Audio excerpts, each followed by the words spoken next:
Hi everyone, welcome to another Hatton's Model Railway SkillsCast session where I show you some of the skills that you can learn to transform your layout into a fully working model railway. And today we're looking at rolling roads. This is something that's overlooked by quite a lot of you out there, but it really is an essential part of your toolkit or your workbench to make sure your locomotives work exactly as they should.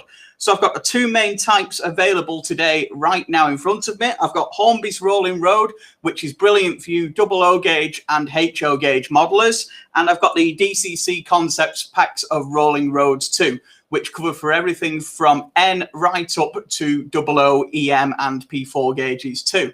So I'll be showing you how both work, I'll be showing you how they're both set up and how you can get the most out of them too. So do stay tuned with us. If you've got any questions at all, please do ask them in the chat throughout the stream and I will answer as many questions as I can. But to show you exactly what I've got here at the moment, I've got the Hornby rolling road setup. This is available from us right now at £76. You do need a separate controller to power this one. You will see that I am in here in front of me here. This is connected up to my controller. It's two prongs at the back, which accept the standard Hornby controller wires, or you can put in your own wires that you find there too. So this basically is 3 sets of rollers to make sure our little P-class is running exactly as it should. And a great question from Kelly there. Great question also from Pete regarding how often should you run a loco on a rolling road and should you use it to run one in? This is the main reason to get hold of a rolling road. If you don't have a large layout, but you want to make sure that your locos are running as soon as you get them, it is recommended that with a lot of locomotives, you should run them half an hour in each direction before operating them on your layout for the first time, just to bed that motor in. And the rolling road gives you the opportunity to do that in one place without having to have a larger circuit of track there. Both of the rolling roads I've got here today are usable on analog and digital. So I hope that answers your question, Ono. If you have a look at the connections on the right, these do plug in with the standard Hornby controllers, but you can put your own 2-wire connection in there too. So you can hook up your own analog or digital controller that you have already. So I'll show you how this works. I'll just transfer you over to the spotlight camera there. I'll spin that around so you can see it a bit better. So I've got the P-class here up on the rollers. These tighten and move, which I'll show you once we've got our loco tested. But I'm turning the dial on the controller and the loco runs exactly in place. So this will take over the running in period. Instead of having to go around a large circuit or set up quite a big distance of track for your loco to run in, we're running it purely in one spot on the rollers, changing that with our controller speed. And as you can see there, I'm just turning the dial on the controller as you would on your standard layout to vary the speed there and change the direction to run that locomotive in.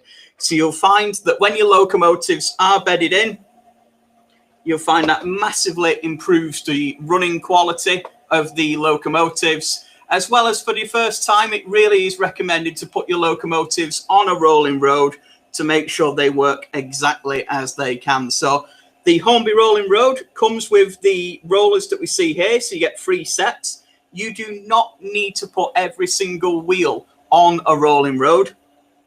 As long as the main powered wheels are there and it's balanced for small locomotives like this, we can see that that's absolutely fine there. The locomotive is very sturdy on the rollers. So I'll just take our P-class off and I will show you some of the larger engines. Now, this is one area that Kelly's already asked regarding there, and you can use larger locomotives on this. Just bear in mind a couple of things with the Hornby rolling road. You turn the little dials there to move them around. So you unfasten them and then move them to where your wheels are going to be. It's always great to get a locomotive and just check where you're going to need those different dials. It's not really recommended that you put the locomotive on and then move those around for the rollers, and just make sure that they match up there too. Now, the thing to bear in mind, especially with Hornby's rolling road, is this is the section where you want the motor bogie or the actual powered vehicle to be. If you have a loco drive locomotive, such as our schools class here, the actual loco part will go on the rollers, as that will then turn round and the rollers will turn on the layout. Whereas the unpowered section, i.e. the tender, will sit on this section here. So it's still picking up power, but then it will not actually turn. This is a little bit of a problem with some larger modern diesel locomotives where they do have power in both bogies. And you will find that they really aren't compatible with this rolling road, because whilst they'll work on this half, your second bogie on the second half will be trying to turn too. And as there's no rollers here, it will try and make an escape off our rolling road. So this is a fantastic rolling road. If you've mainly got smaller locomotives, or you've got a fleet of purely steam locomotives, this really is an ideal rolling road for you. It comes with the sturdy setup that we can see here. It's fully made from metal too, so it will last years and years and years. So it's ideal for you steam modelers out there. But if you're a diesel modeler, it may not be perfect for you with how it is set out and functioned. You can pick up the extra rollers if you want to support extra wheels, but as long as everything is balanced and all the powered wheels have rollers, you should be absolutely okay. Let's switch over to our second type though, and this is one that would be useful for you diesel modelers and also a good one for you steam modelers too. I'll just plug my power back in and you'll see that I just have a length of track here now. So the question obviously there is, well, where's the rolling road? You've just got some track, Dave. Surely you need a little bit more than that to show me a rolling road. And this is where the DCC Concepts rolling roads come in. You'll see that these are little bearings on there, and these purely sit on your track as per so. So I'll turn that again just so you can see it at a little bit of an angle there. And these actually conduct the power through the bottom of the roller, up into the roller and onto your locomotive. So let's bring our P-class back in. We'll just measure up where we need the rollers to be. And then gently we'll just lower our locomotive onto those. And again, you can just give them a little nudge once you're underneath to make sure they're in the right place. I will spin that around for you again, just so you can see it a little bit better. And now we've got the same effect. So we've got the locomotive up on the rollers and we're away. So the great bonus with these rollers is you can add as many as you want over any distance. So you can really start building these up. These are absolutely perfect for the larger diesel locomotive where both bogies are powered. So you can put those on there too. And these, because none of the track is just a flat standard track as per the Hornby rolling road, these do allow you to put on any locomotive of any configuration. So whether you've got a loco with 2 power bogies in there, whether you've got a tender drive steam locomotive, a loco drive steam locomotive, all of those are absolutely fully compatible with the DCC Concepts rolling road system. So this really is one to have a look at there. Peter, yeah, it will take a 9F. What you need to do, and I'll show you with one of our larger locos here, is just space out so you've got the right number of pieces in the places. You do get these, as you can see, in packs of 12, packs of 8, and packs of 6. You don't need to support absolutely every wheel on your locomotive, as long as it is very balanced and as long as it is fully supported electrically and mechanically. So again, I'll just have a look there. I've got a tender drive locomotive here. So I'm just making sure where I need to put my rollers to make sure that is balanced. I'll just put 2 at the end there and 1 on the top. It might need a little bit of adjustment once we're on, but that's absolutely fine to do. Just making sure that it sits there on the rollers. And again, as long as the actual wheels that will move are connected, we've got no issues there at all. I've just realised that I've not tested this tender drive locomotive before I went on air, so I do hope that it works for you here today. And you can use this with locomotives with traction tyres, gears in them too, and we'll give that a whirl. So you can hear the tender drive go in there. As the locomotive's not moving, it won't actually push the valve gear round, but the connection is formed. So you can see there that it's working absolutely fine for a tender drive locomotive. So if you do have some of the more classic models in your collection, you can fit one of these onto your rolling road. Yeah, Thomas, a J15 will go on there. Pretty much every single model available in the UK modelling for 00 and Engage will fit on one of these DCC Concepts rolling roads. The majority will go on the Hornby rolling road too, but just bear in mind some of your larger diesels with the dual power bogies won't work on this because they have to be purely on the rollers that you see here. So pretty much any loco there. There's quite a few of you asking questions in the chat regarding which locomotives run on them. Yes to all, essentially. Every single one of you who's asked a question, I can see there, these are compatible with those locomotives in 00 scale. But what if you are running a different scale? What if you do want to have a look at a different setup? What if you were, for example, an Engage modeler? Now, this is where the system really comes into place for DCC Concepts, as you can swap these around. You'll just see underneath there that there is a small pair of screws. So we'll take those out and just put them to the side. This then releases the blue plate that you can replace with several different gauges. Now, the packs that you see here come with gauges from Engage right up to 00 gauge. So you'll see there, if we put that back together and screw that on, we've now got a thinner variation for you Engage modelers, and that's all in the same pack there. You can just about see the difference in the two sizes if I put those together there. And then you can put the different slots in. There's all different slots dependent on whether you are a TT gauge modeler there too. Really good question there from Pan Junction too regarding how well these stay on the track. Absolutely fine. They do actually clip in to the rails. The plastic keeps them in place. So as you can see there, I'm giving that a bit of pressure as I rattle it around, and it's staying there with no issues at all. And as we found when we ran our P class on it before, they were staying there pretty sturdily with no issues. There's no rocking there at all of the rollers. So they do stay in place pretty sturdily, actually.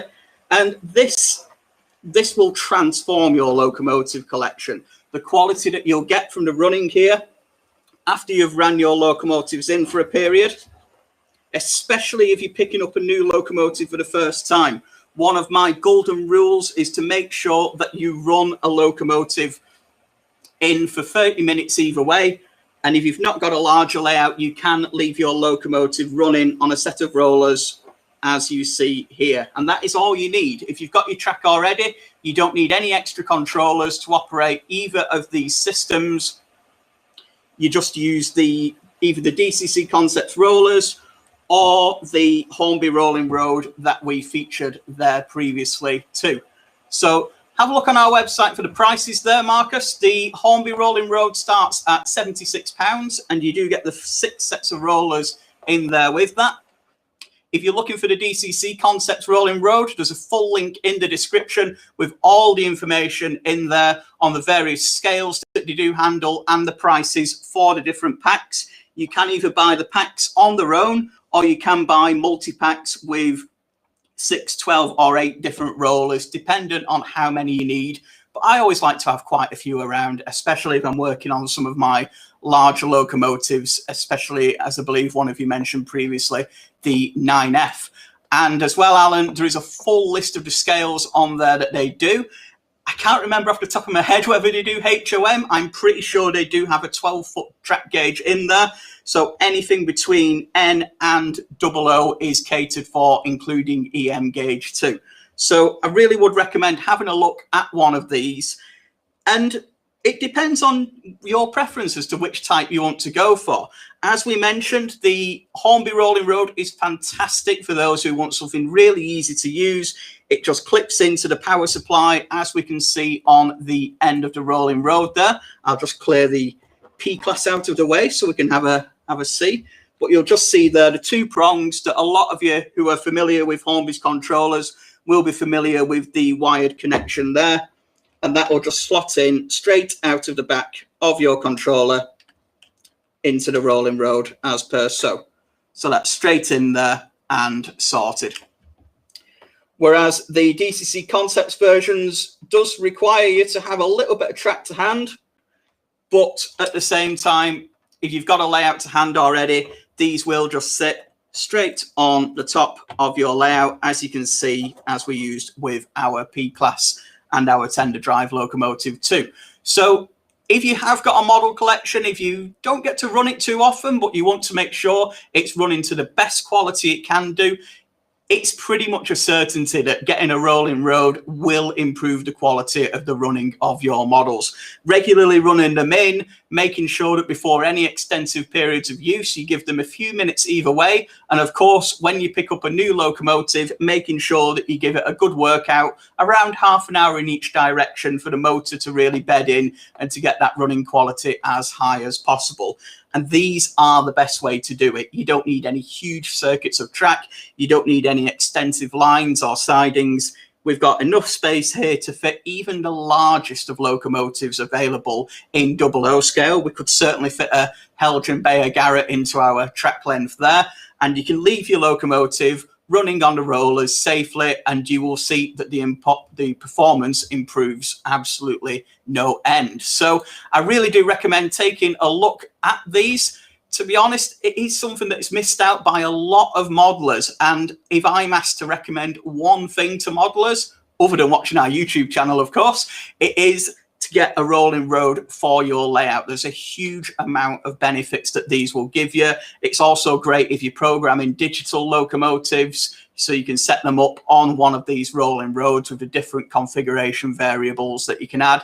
That's just one thing that's possible with a rolling road. It's sometimes great just to see the locos working too if you haven't got room for a layout or you're planning your next construction but want to see your locos working.